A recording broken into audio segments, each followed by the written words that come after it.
এখন আপনি 5 ওয়াক্ত নামাজও পড়বেন মাশাআল্লাহ, এদিকে সুদও খাবেন, আপনি রমজান মাসে সাওমও রাখবেন মাশাআল্লাহ, আপনি ঘুষও নিবেন, আপনি এদিকে দান সদকাও করবেন, আবার যাকাতও দিবেন না, এদিকে মাশাআল্লাহ আপনি তাহাজ্জুদ পড়বেন, পর্দা মানবেন না, হ্যাঁ, এদিকে আপনি তাসবিহ তাহলিল করছেন, হজ উমরা করছেন বছর বছর, এদিকে দুর্নীতিও করবেন, অন্যের সম্পদ আত্মসাৎও করবেন।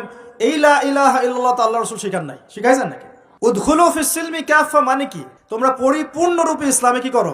প্রবেশ করো। এখন ইসলামে পরিপূর্ণ প্রবেশ মানে কি? নামাজও পড়বেন, সুদও খাবেন, আর এদিকে রোজাও রাখবেন, ঘুষও খাবেন, এদিকে হজ উমরা করবেন, বোনের সম্পত্তি মেরে খাবেন।